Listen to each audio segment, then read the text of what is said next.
and saying things most people are afraid to say.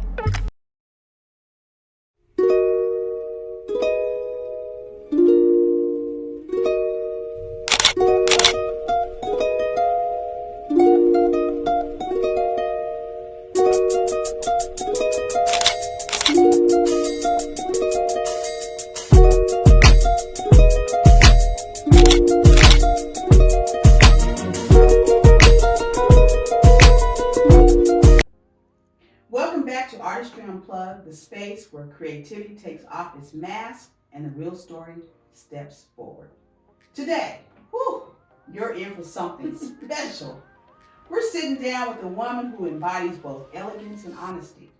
She is a model who knows the lights of the runway, an author who knows the weight of her words, and an artist who has transformed her journey into empowerment.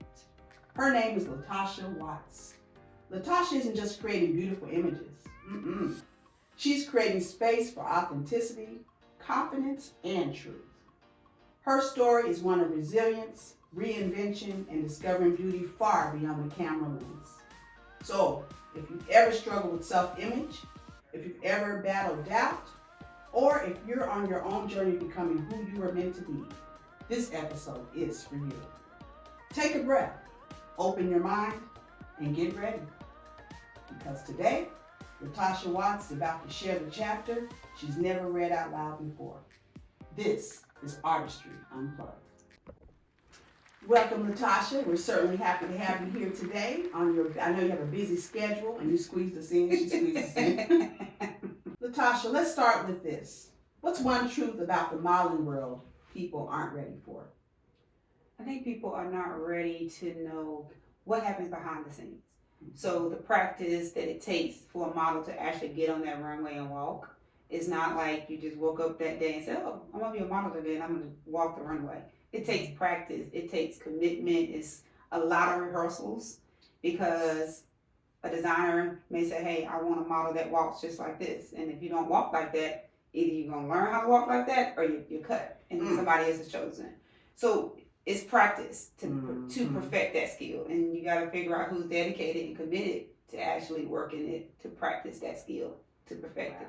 There's a lot more to it than people may. Oh, there's a lot more to it. Like what we put out there when you sit in your seat as the audience, yes, it's totally different from behind stage. It's totally different. Is it chaotic? Yes, it's always chaotic, but it's good chaotic. It's not like we're fighting and fussing. We're most of the models now, like any community, we know each other. A lot of designers know each other, and photographers. We kind of know each other. So when you show up to a show, you see a model you're like, oh, okay. Yeah. But backstage, we're all helping each other out. We helping each other change garments. We helping each other with hair, makeup, and all kind of things. So then once we come out on that stage, you guys are seeing the production. But that's not how it looks like backstage. Wow. So it's like you guys are wearing different hats too then. Oh, all the time. Not only just modeling, but you're doing hair, you're doing makeup. Oh, yes. So somebody do your own stuff. Yes, you better learn how to do your own hair. You better learn how to do your own makeup because some shows won't have a makeup artist and a hairstylist. So you got to learn how to do that. So what if they want a certain look though? And they bring someone in to do that? A lot of times a designer may bring their own makeup artist, but sometimes they don't. And they'll tell you, so like many times we have a group chat and the designer in that group chat will send you like what's called a mood board. And say, hey, here's the makeup, different images of the makeup. This is what I want the makeup to look like. They'll send you different images of the hairstyle. This is what I want your hairstyle to look like. And then you need to show up with that hair like that or show up with that makeup like that. So, you perfect a lot of different skills. That's good. You might wind up having something that you didn't know you had. They like dormant or something. Exactly. Like, you didn't know? Right. It's a plus to that. It is a plus. I've always known how to do my makeup and hair, but I've learned different trades and techniques, and a lot of times I'll research how to do this, how to do that, because you may not have someone that's going to do that for us. That's right. That's a good thing. Good for backup anyway. So for everyone watching who's just discovering you, how do you describe who Latasha is beyond the photos and the pages? For me, kind of getting into this and people kind of knowing who I am as a model, I would say that people will know that I'm dedicated, I'm going to be there, I'm committed, and I'm going to be on time. most time I'm going to be the first person there. Yes. And then when I get there, I'm going to help out. Like, I'm not just going to sit there and just kind of watch. I'm going to help out where I'm needed. Mm-hmm. Because it's always something that you can do to kind of help out. And people see that. People see your commitment. People see your dedication. Because you don't want to get named or labeled as someone that's not good to work with. Because then designers talk. Yes. Models talk. Photographers talk. And then you may not get booked. Because people don't like your attitude. Or people don't like how you show up late. And they always know you're going to be late. And then a lot of times people drop out of shows. So let's say you got a designer has 10 models that you selected, right? Mm-hmm. That designer has made clothes based on that model size, their height, and all that. And then let's say day before the show, 5 models drop out. It could happen. It hasn't. Yeah. So 5 models drop out. Mm-hmm. And then you have, as a designer, you're like, well, I got 5 garments that I made. I paid for them. I made them. Sold them by hand or whatever. Or sold it with a machine or whatever you use to make your garments. And then now you got 5 models that you're missing in 5 garments. Jeez. So either you scramble to try to get 5 models at the last minute. Or you show up day of the show and try to look and see which models that you can add or pick that may fit in the garments that you just made. That's the key. So then now that goes back to how much money has this designer lost out of and how much time when that model didn't show up. And I know things happen, but you didn't show up to a show. And I don't want to be labeled as that model. No. Wow, that's crazy. I guess people are only human though. Yeah, they're human. Things come up, things happen, but you don't want to be redundant. And you don't want to maybe appear as if you don't value somebody else's time and value somebody else's commitment and value their money that they spend. Absolutely. They're making those garments just for you. So just being mindful of your effect on other people. Yeah. That's good. You build a presence that looks confident and effortless. What's the story behind the woman we see today? In regards to what? Where you started and where you are now. I think being older, I'm an older model versus the new models and the teenage models and the young 20-year-old models. I think experience in the world has kind of built me to where I am. Because I think you're able to present confidence, but you have to kind of build it. But when you put yourself on the runway, it's a different level of confidence. How? Because if you ever walk the runway and you have a lot of photographers out there, you have a lot of people with their phones up, depending on the light quality, you don't even see people in the audience. You don't. A lot of times you can't see people. You think we're looking at you, but we don't see you. Like, there's so many lights and cameras and flashes, we don't know. People are like, did you see me waving at you? No, I did not see. And to me, it helps if I don't really see you, because it helps me with my confidence level to know I'm up here by myself. Right. And if I feel like I'm up there by myself, I know nobody's judging. I know no one's critiquing me, because I critique myself enough. Yeah. Because after every show, somebody's recording me, and I go back and watch it over. Do you really? Oh yeah. Because I want to know, did I swing my arms too much? Yeah. Was that turned the right way? Was my shoulders back? Was it? I constantly watch my video over and over and over again before I even post, because I don't post everything. Right. If it's bad video, bad quality, I'm not posting. I ain't doing that. But I critique it. Even like the videos that I posted, I go back and I watch it and I watch it and I watch it. I watch it because I critique myself. Because I think we need to be our best critic. I feel that way. Because I know what it looks like, and I know, like, no. Somebody that's not a model can say, ooh, you did great on that runway. And they don't know. They don't know. No. And I go back and say, I could have did better. My arms were swinging. I don't know. I got to work on that. But then it builds me up to know now I need to perfect that. Right. I need to perfect that for That's right. That's right. Yeah. That enables you to see things that you didn't see. You be able to, like you said, to do something about it. Exactly. Now it's time to fix it. So then the next show, I won't swing my arms too much. The next show, hopefully I will hold my shoulders back and stand up tall and, Yeah. So you have to be able to feel confident enough to look at your own videos and critique it and then fix it. Don't do the same thing every show and keep messing up. I know. Or, if you a model that keep telling you, don't look down, don't look down, don't look down. And every time you get on the runway, you keep looking down. Keep looking down. Well, are we working on it? Are we perfecting it? Yeah. Or they tell you, you're walking too fast, and then every show, you're walking too fast. So then it's like the model coordinators are like, are you listening? Mm-hmm. Are you listening and then putting it into practice? Right, because it's constructive criticism. Really is helping you. Exactly. So it's really pushing yourself to do it because we're all nervous. Yes. You could do, for me, I could have done 100 shows, and show 101, I'm still nervous because each one's different. It really is. The outcome can be different. And the outcomes can be, you could fall. That's the worst thing to fall. Yeah. Now I gotta figure out how to play that off. Ooh. So it's like you get nervous every time you do a show, and you just gotta self-talk yourself up to be able to say, you got it. You know what you're doing. Go out there, do your thing. Kill it. And kill it. Was there ever a moment you didn't see yourself the way others saw you? Yeah, of course. Of course. I think that we all have our own internal insecurities and doubts about ourselves. But other people see something different. So I did a modeling workshop last weekend with Chocolate Barbie. And it was a free workshop. But she did an exercise in there where you were supposed to write down, you working with a partner, and you were supposed to write down 3 things that you're kind of, I guess, doubtful about. Okay? Yeah. And then you write it on the card, you flip it over, you give the card to your partner, and then that partner writes 3 things on the card that they noticed about you. Oh, man. That's positive, of course. Yes, of Okay. course. Yes. So I wrote down, one of the things I wrote down was confidence.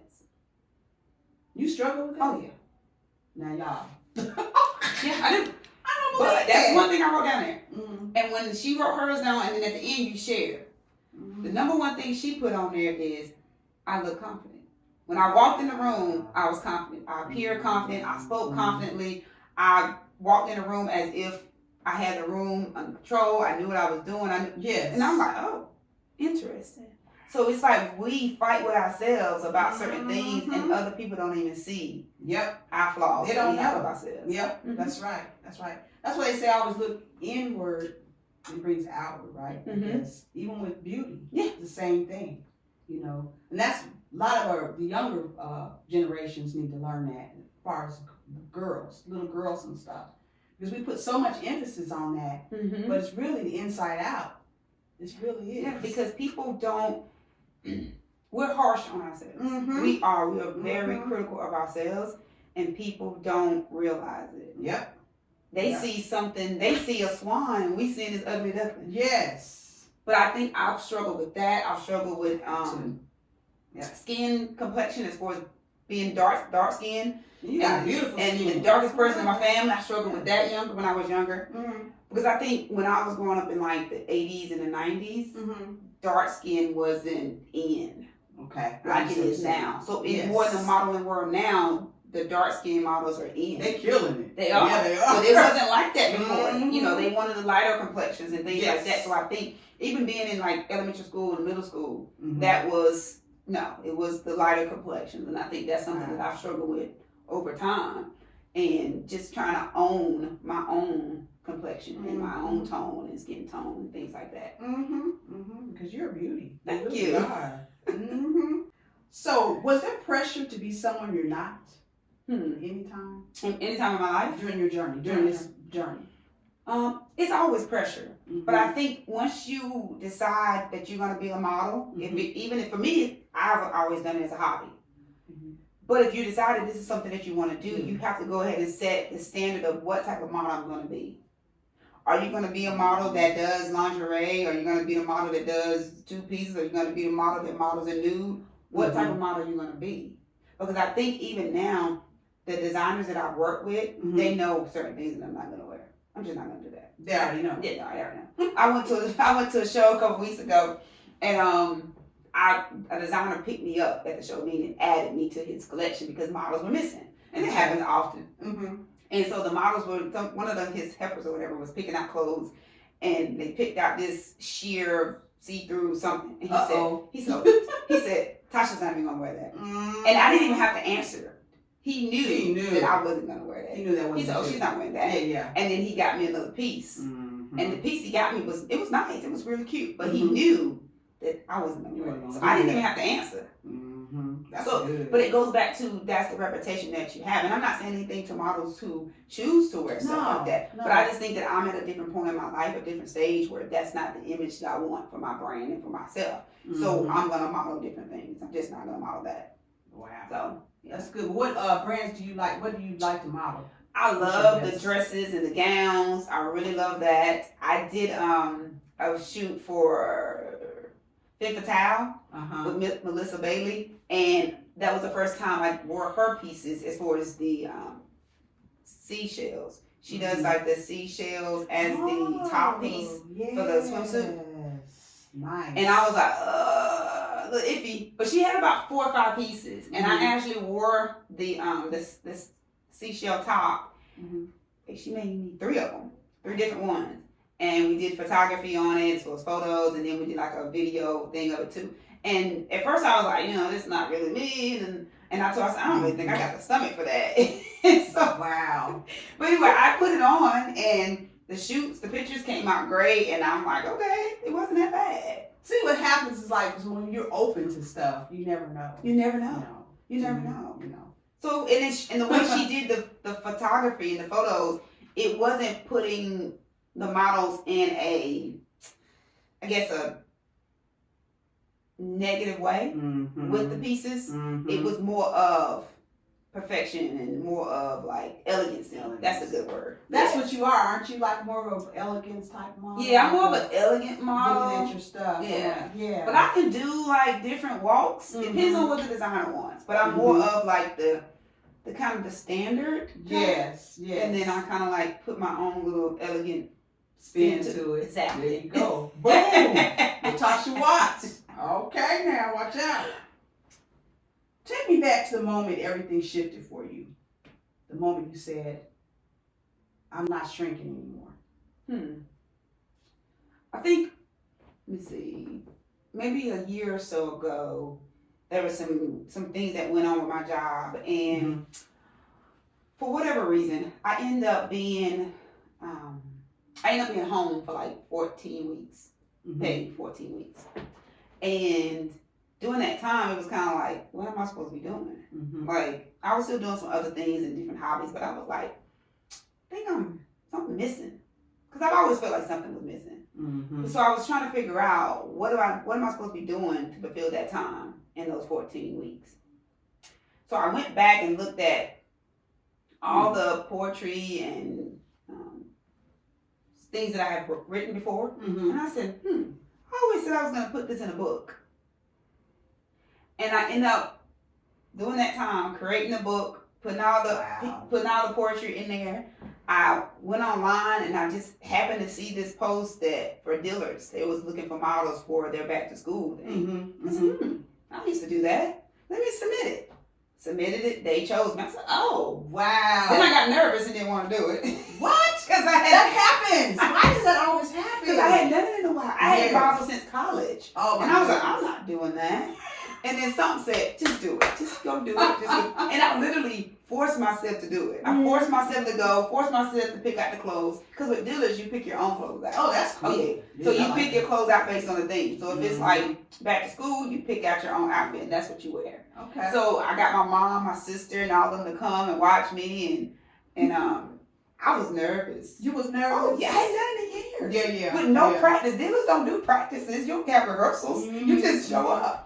And so I was so nervous. But when I did it and I saw the videos and I posted, I said, oh. You was like, okay. I think I'm back. Let me. So then I did another show with Walk with Purpose with Crystal Jules. I did her show. Yeah. And with her show, it was a lot of practices. It was a lot of rehearsals. So I was able to relearn what I had knew before. Excellent. Relearn the terms. Relearn how to step. Relearn how to walk in heels. Relearn all of that all over again in that time that we was practicing for her show. Wow. And then once I did her show, I was like, man, I kind of like this. Yeah. It's kind of fun. It's kind of fun. Let me get into it. I remember this. And so I realized even with the job, I ended up having another shift and assignment, and I had my weekends available. So more shows started coming up with the weekends. And then I said, Then I put out the poetry book. And then I said, you know what? I got some short stories too that I've written. Let me put them out. And then I started getting like short story challenges Okay. enlisting in those. And I said, well, I've done that, and I could put that into the book too. And then people started noticing my poetry. They was inviting me to come to different events to do poetry, and even the show I did, Walk with Purpose.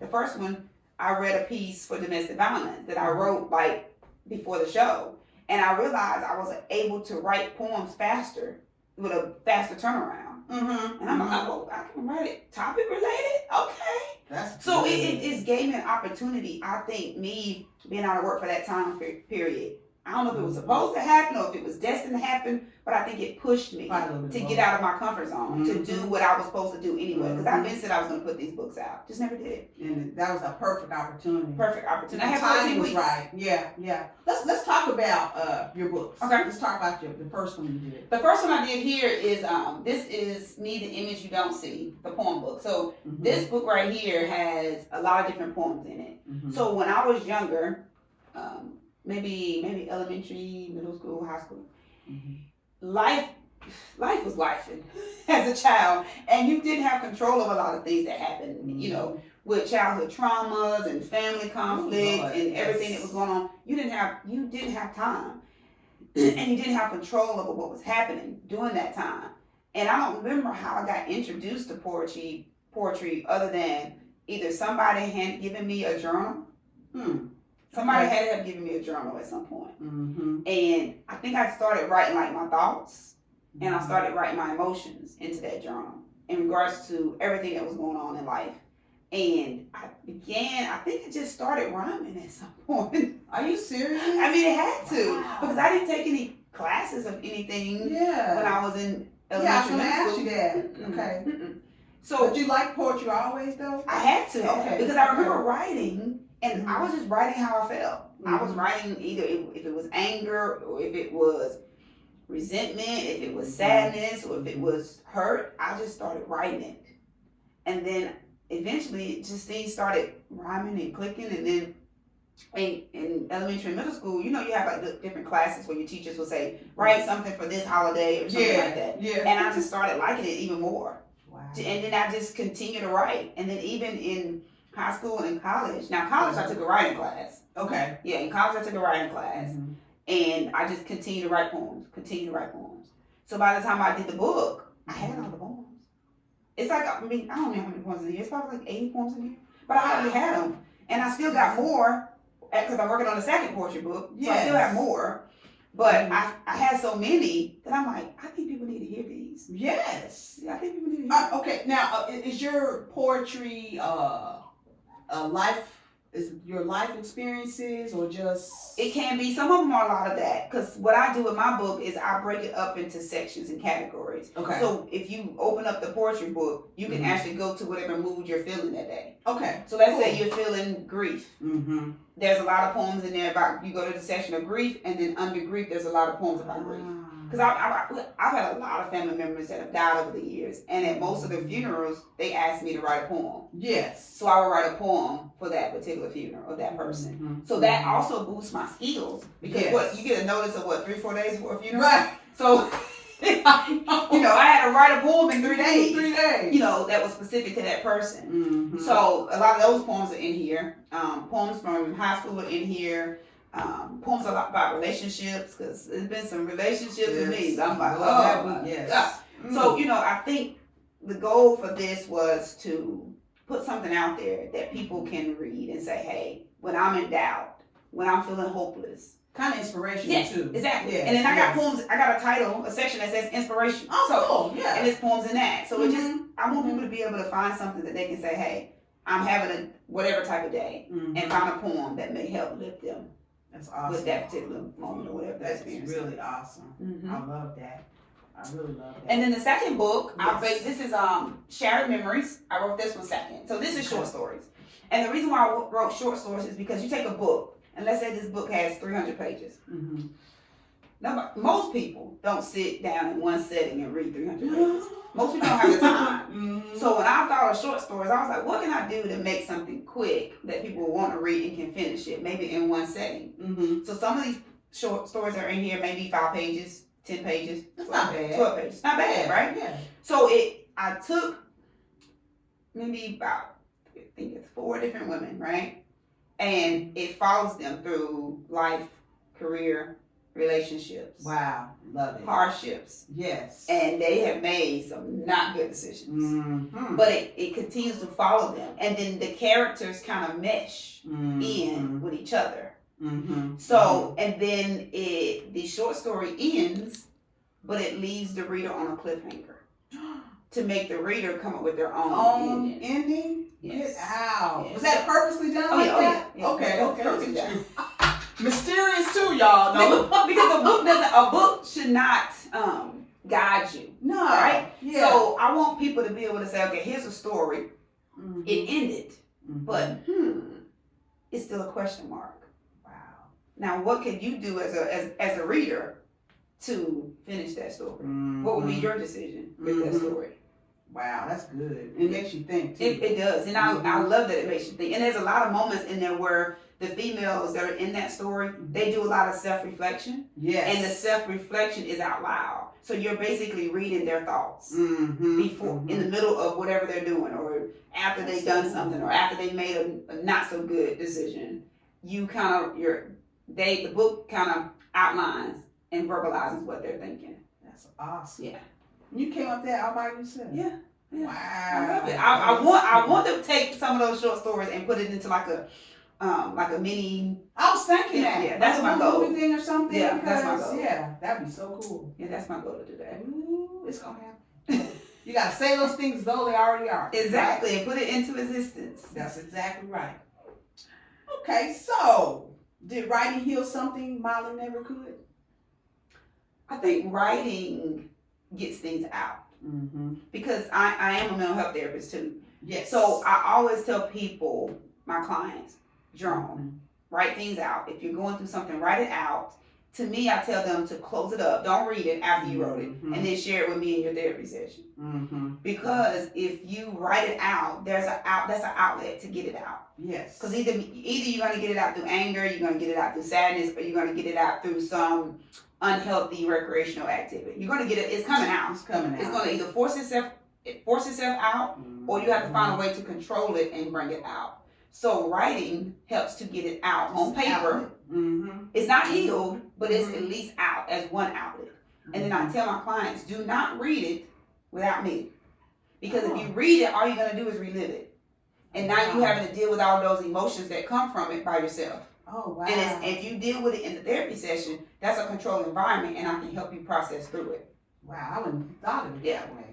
That's pretty good. So I think writing for me got a lot of things out that probably, like I said, you would either bury, because you don't want to keep burying things and it just keeps piling up, right?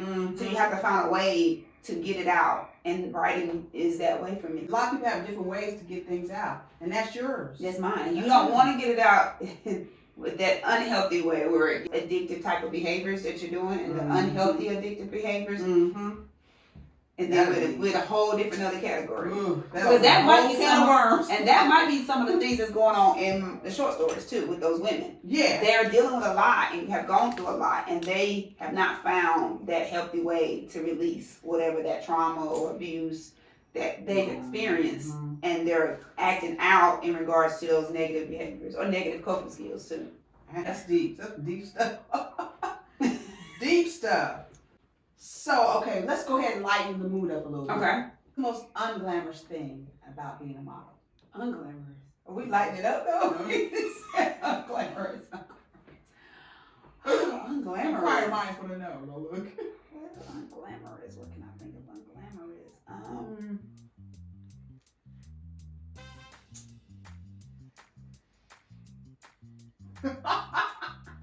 Well, I would say unglamorous. Maybe it would be, depending on who's running the show, who's coordinating the show, how the back of the house looks. Or there's times where I would think that unglamorous would be if the show started. I've been at shows where it started 2-3 hours late. Oh, wow. People still there, and then end up people leaving. So let's say you walk last, and most of the audience has gone. Nobody was out there. That's it. The most unglamorous, I just thought of it. The most unglamorous thing for me is being in a show and nobody's out there. Meaning, you got maybe 10, 15 people, and you did all this prepping, and you don't have it, or a show where they want models to buy your own tickets. They want models to sell tickets. They want models to pay ridiculous prices to be in the show. That's all that unglamorous part of it. Because a lot of times as models, we have to buy so much stuff. We have to buy the heels. We have to buy this. We have to buy how they want our hair. They have to buy the makeup. Buy it. So they come out own pockets? Yeah. They don't pay for that? Oh, no. You spend a lot of money. So that's why I said it's a hobby for me. Because I don't get paid for it at this point. But I think the unglamorous part of it will be all the other stuff that I would guess that would be the red tape. Yes. All that stuff. Wow. Because it gets to you to a point where it's like, do I even want to do this show? Because if it's chaotic and unorganized in the beginning, it's probably going to be chaotic and unorganized in the end. That's a good way to look at it. But I have been at shows where it was great. It was no issues. We started on time. We ended on time. The flow was nice. They fed you food. They gave you something to drink. But sometimes we'll be at a show, like Sunday I have a show. We got to be there like 8 something in the morning. So that's an all day thing pretty much. And I got to drive to like 4 hours away. They give you gas money? Or No. Because it's just money. So, Yeah. which is fine. I don't mind going. Right. Because I like to do it. Yes. But I don't know how it's going to be when I get there. I won't know until I get there. So you will hope that a show is going to give you something to eat. They're going to feed you, but you always bring your snacks and food and drinks just in case. You guys eat? Because you make sure you gotta eat. You don't want to pass I out. don't eat anything. Oh, we eat now. I love to eat now. But I mean, it's just But once you get out there on the runway, you did your part. It's over. Great, but it's just that all the other stuff that I think makes it unglamorous. Wow. Yeah. Dang. See little tidbits. Little y'all. nibbits. Little nibbits. What's one confidence rule you live by today? Confidence rule. Be whoever I want to be. Because Amen. if it's a dress that I'm in, or if it's a jean set, if it's an athletic wear, be whoever I want to be at that moment. And don't worry about what other people think. Because people don't realize how difficult something is or how hard it is until they do it. And they think, oh, that's easy. Anybody can do that. Okay, that's fine if you think so. Whatever. But just be who you are for that moment, whoever you choose or desire to be that person. And don't worry about anybody else and what they think. It's hard to do that. It is. But I try my best to just still walk with my head high and be confident as possible while I'm nervous and shaking, but nobody sees that. Yes. But you don't let people see what your flaw is. Why is that? Because that's for you. If you see my flaw, then you're going to base me on the flaw that you see. But everybody see you differently anyway. Exactly. Right? So I don't need you to know my flaw. Because if I tell you, oh, she struggles with being confident. So when you see me like, yeah, she don't have no confidence. You don't see that. But so that's something I struggle with. I have to deal with, right? Yes. But when I come to the show, I'm not going to show that. No. Because people don't pay to see me on the runway with no confidence. Head all down. Head all day. I'm going to pay me to be that. People come to watch a show. A designer wants you to know that when they put their garment on you, that you're going to go out there on that runway and you're going to strut. And you're going to walk to display their garment. So hopefully somebody can buy their piece. That's right. They don't want a non-confident model up there. No. So we all have our issues and we all have the things that we struggle with. But the key is, if you know that, work on it, perfect it. There's ways to build confidence. Yes. In yourself. If you got self-esteem issues, there's ways to build that too, because it all started from something. We weren't born with lack of confidence. Look at how kids are. They ain't got no confidence. They run around. They just confidence. So that was built in us. We, as adults, we have more confident issues than kids. How is that? Because we worry too much about other things. And I that's an awful place. It's like you're in chains or in a cell or something. That's an awful place to be. It's hard to get out of it. It is. Because I still worry about what other people think. Me too. Because think about it is, when we put on clothes, who are we trying to impress? Ourselves or everybody else? Right. Yeah. You gotta think about them things. Yeah. I'm serious. Okay, we're gonna do rapid fire. The first thing that comes to your mind. Number 1. Best modeling advice you ever got. Best modeling advice. Own it. Own it. Meaning own the runway. You already out there. Finish it. Don't. If the music stops, you don't stop. You keep going. If you fall, you better play it off and keep going. If you did a turn wrong, you mixed up, you messed up the routine, you messed up the choreography, own it and keep going. Don't let them know because they don't know you messed up. Yeah, that's true. That's with anything, pretty much. A pose everyone does, but shouldn't.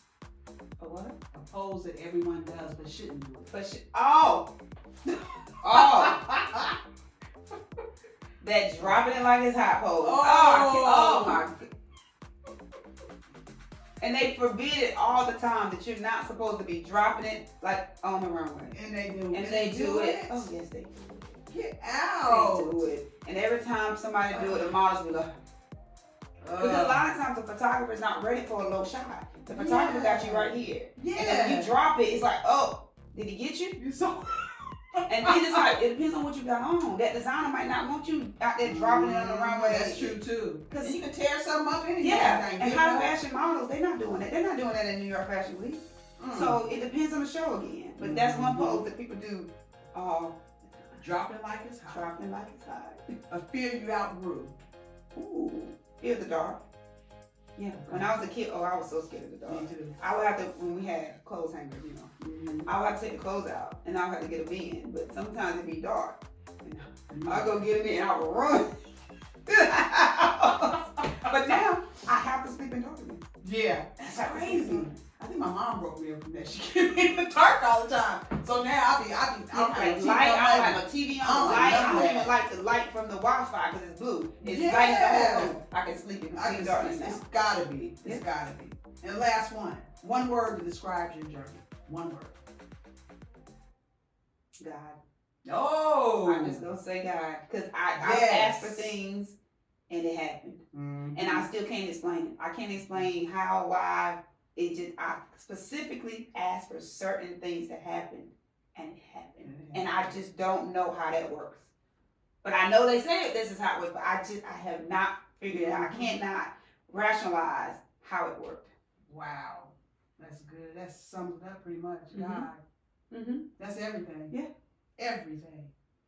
All right. And now, for my last tidbit, I want you to strike a pose by the words I give you. Oh, gosh.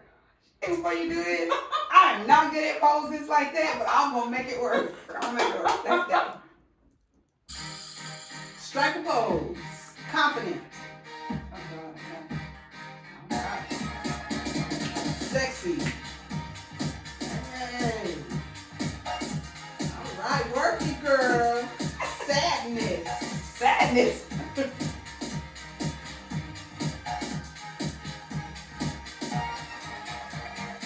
Surprise.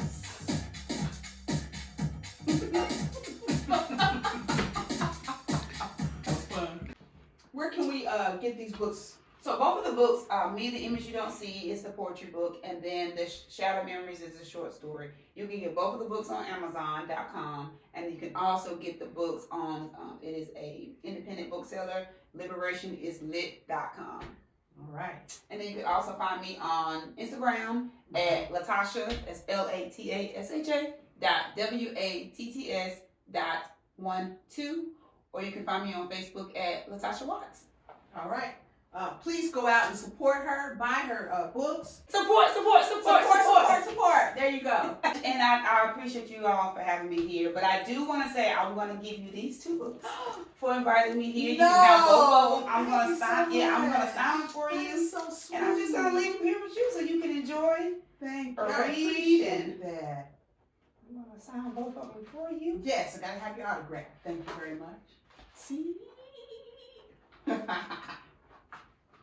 Thank you so you. much. I Thank appreciate you so it. much. You're welcome. Enjoy your readings. So if you had a superpower, what would it be and why? I believe that my superpower would be to be invisible. Yeah. Wow. And the reason why are you laughing? I know we talked about it, but I didn't say nothing because I knew that was mine. You good with the faces, so I would have never picked that up. Okay, go ahead. But invisible. I mean, whenever you, I know it's not good or high when you feel like it, but whenever you feel like you just don't want to be in the room, instant invisible. That's true. Or it's like when you want to know what somebody else over there is talking about, invisible. I can just go in the room and hear. Or even like when you're waiting for something, like it's not. I guess it would be cheating if I walked into the room as invisible and I heard the requirements. I was like, oh, I know that. Mm-hmm. Even with a mock call, I could be in the room and be invisible, and I know what everybody's doing, and I know what they're talking about. I know what the judges are saying, and I come back and say, oh, do this, do this, do this. Yes, be on top of the Be game. on top of it, right? Yes. But I think that's it's not. I guess some people may not even think of it as a superpower, but it's more of because it's not really mind reading. Because I don't really want to read your mind, but it's about being able to be present when you need to be present and when you want to be present without anybody knowing. Ooh. So I can move how I want to move. There And you don't go. nobody know. Yeah, nobody don't know. Nobody know. Ooh, And I'm I even love it. I love it. You guys heard it right here on Artistry Unplugged. Thank you, Miss Latasha Watts. Thank you. For unveiling the mask. And till next time, we'll see you on Artistry Unplugged.